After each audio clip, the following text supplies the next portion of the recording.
Hello and welcome. I decided to do a silent channel. I will pull some cards if I'm drawn to, but a silent channel. And it's kind of like silent readings, it's the same thing, just channel messages. But welcome. My name is Latiste. I do readings on here as well as readings down below. And you can check out some other things down below as well. But if you don't know what a silent reading is, it's exactly what you were experiencing.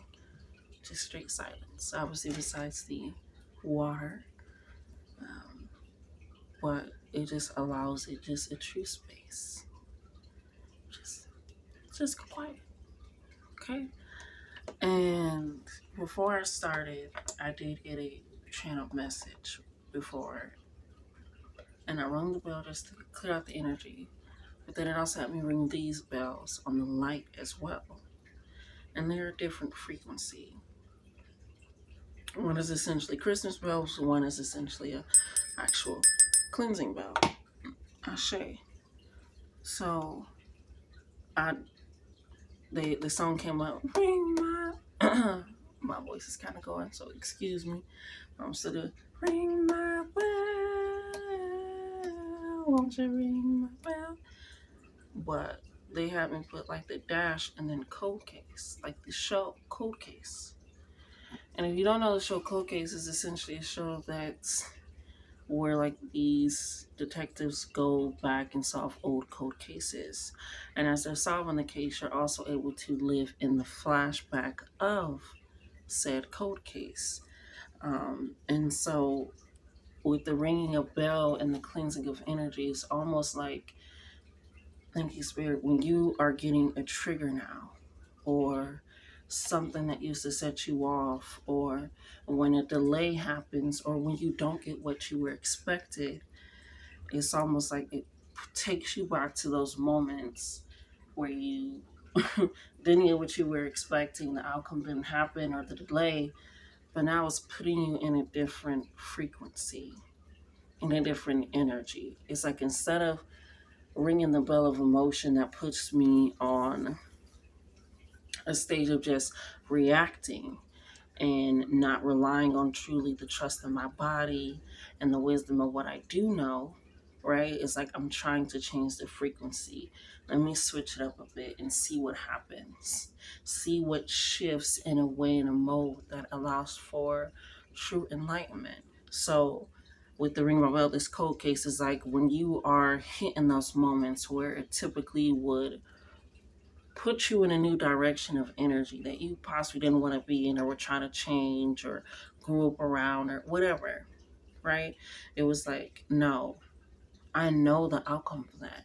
It's like you're taking and in cold cases, they typically solve it. It's like you're taking yourself back to solve it for a solution that's actually long standing, something that actually works, something that's long term, whether that's better communication styles and resolution skills, whether that's better reciprocation and acceptance and recognition and being on the forefront, whether that's putting yourself on your own pedestal and allowing yourself to take and bask in your own glorification of self and self-love and self-preservation, whatever it is this understanding of I can see where it leads me. I can take that reflection back. And I'm getting reminded when I would grow up, sometimes we would piss our siblings off. Me and my siblings each other off. We would be like, well, you should be used to it. We're like, I can't stand that you act this way. We're like, well, you should be used to it by now.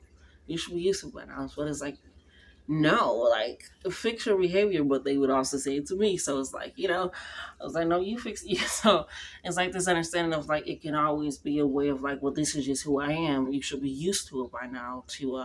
I'm not gonna be used to this energy, and or I'm gonna change the energy, and or combining that both. So with that cold case energy and the ring the bell is like when you hit that moment where you like bounce back like a what are those big old bells? Like those doom ones, um, it allows you to allow yourself to go into and cascaded memory that is true balance, that is true recognition, right? And I always like to say, Your higher self is always your present self. Because when you can recognize yourself in the present moment and the connection that you have with everything, that allows you to recognize that you are divine. Okay?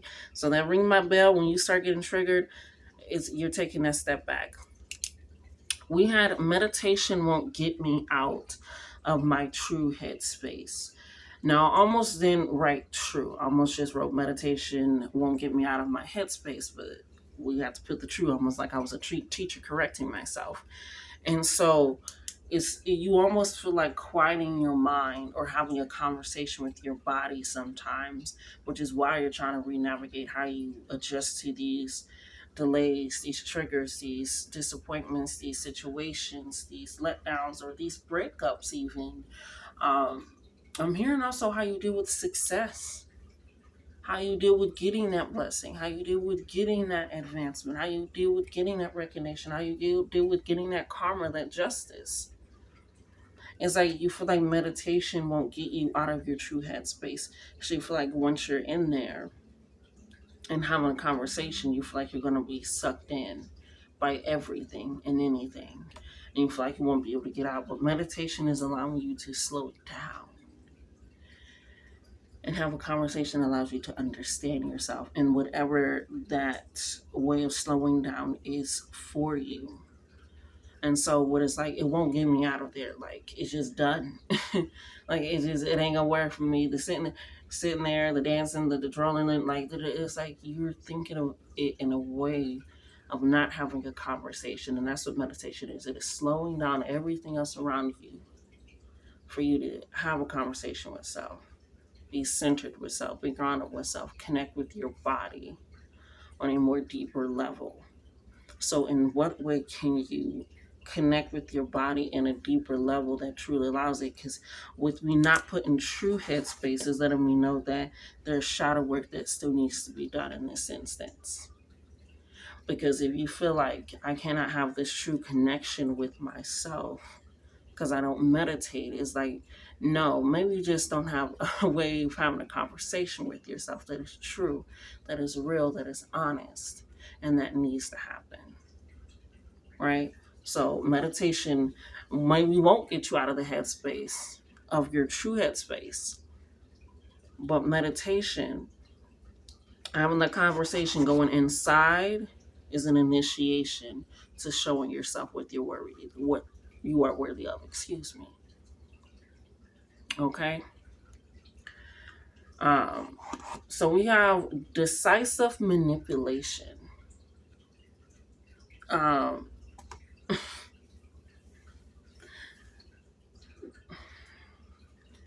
it's almost like selective hearing.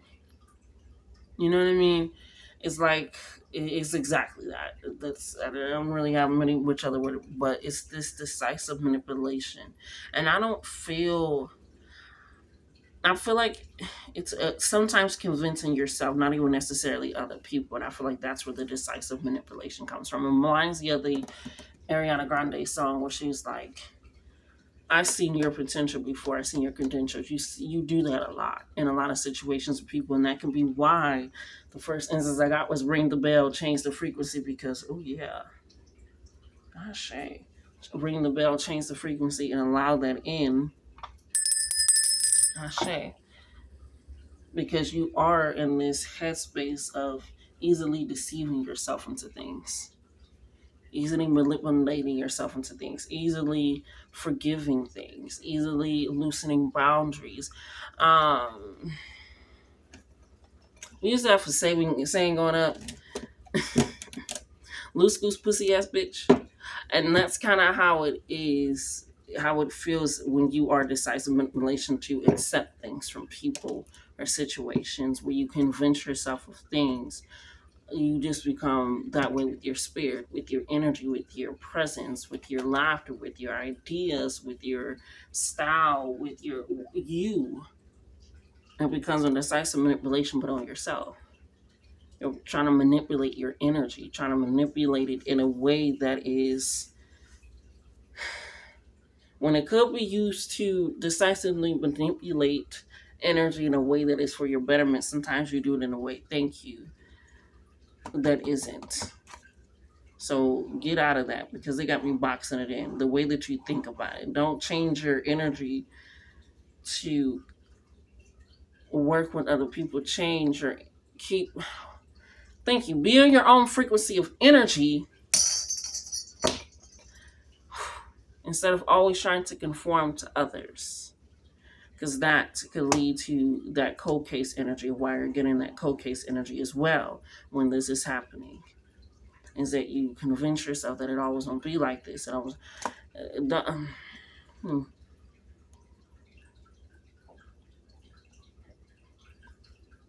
It is chlorophyll, Waller. Not drinking on the job. I do get high. Um, so change this decisively. When you are choosing to convince yourself of something, see the potential in something, see the faith in something, see the outcome in something, that's the time to start manipulating the energy. 8th house energy, occult energy, 12th house energy, Piscean energy, being able to change it to your will, to your beacon, to your call. 2nd house energy, Taurus energy, changing that manipulation and allowing it to work in your favor. We got tag team.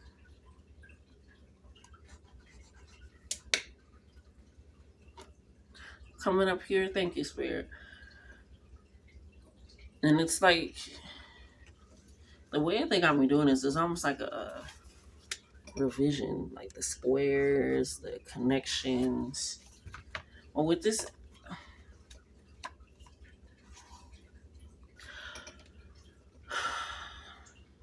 I'm not gonna lie. Because what would be the point of us being here? You know what the fuck I mean? When Spirit gave me the word and the channeling of tag team,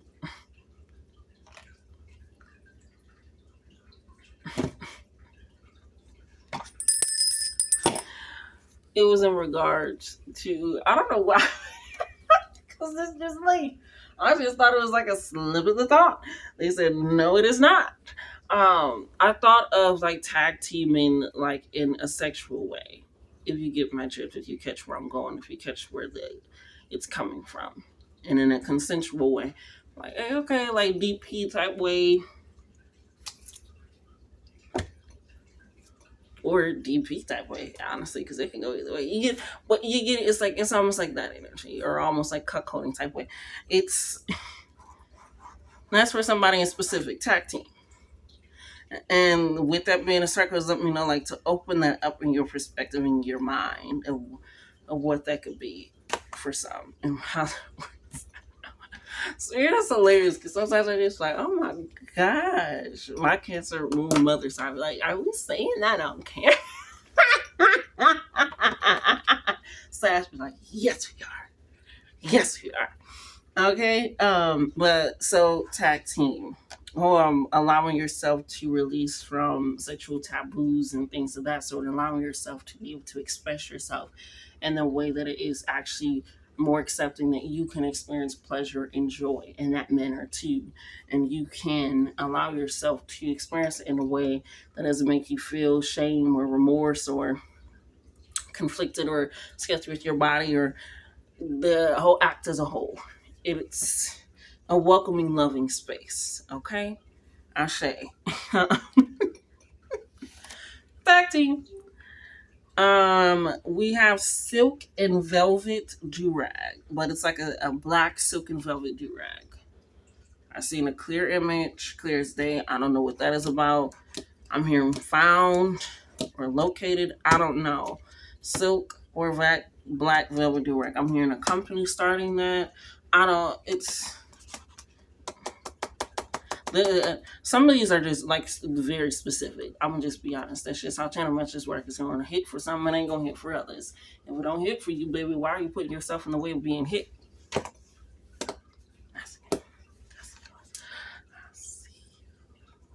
Okay, we have silk and velvet durag. Black, like I said, business and or being found somewhere and or on somebody's head.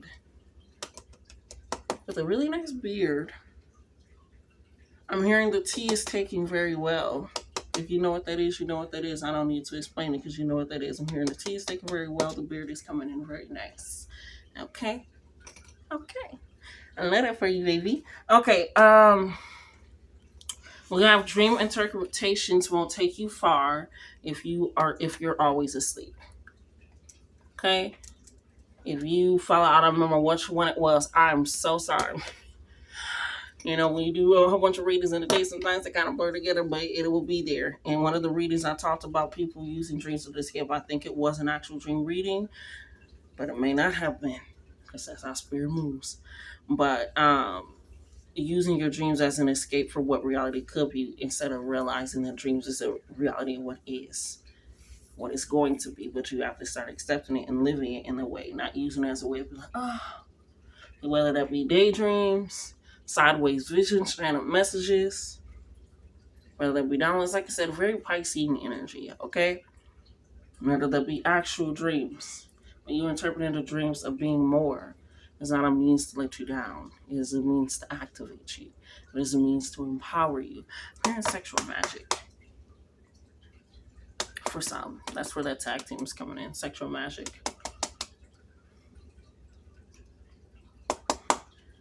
You don't have to say what I'm saying, always consensually. Ashe. Ashe. A war on the head on the self-neglect of mind. A lot to do again, because in the beginning we were talking about headspace, ring your bell, cold case, a lot of solving things. So a lot with releasing of what has been weighing on you mentally. And activating in a new mindset, a true mindset of life, and allowing yourself to truly start activating and living in that. Like I said, you are going to be now decisively manipulating, pulling shit out of thin air on some Doctor Strange shit. You know what I mean? I hope you know what I mean. If not, it's okay. It's okay. You just pulling shit out of thin air, okay? Or on some anime magic shit, pulling it to your, inner chi, or, Hunter. You get with it, like, you can pull from anything. My Little Pony, the inner life, you can pull. It's like decisive manipulation. You're using what is truly around you to activate you, because you're vibrating on a frequency, okay? That is yours of your own quality. And even as I've been doing this reading, I've just been feeling myself getting more relaxed, more calm.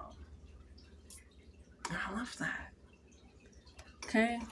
I feel like you heard what you needed to hear, got what you needed to get, understood what you needed to understand. Okay? I don't feel drawn to any cards. I'm going to be honest. I do not. So that has been your reading and your channeling. Thank you so much for joining, coming in. Like, comment, share, and subscribe. Check out some goodies down below. Love you. Love yourselves more. Until next time.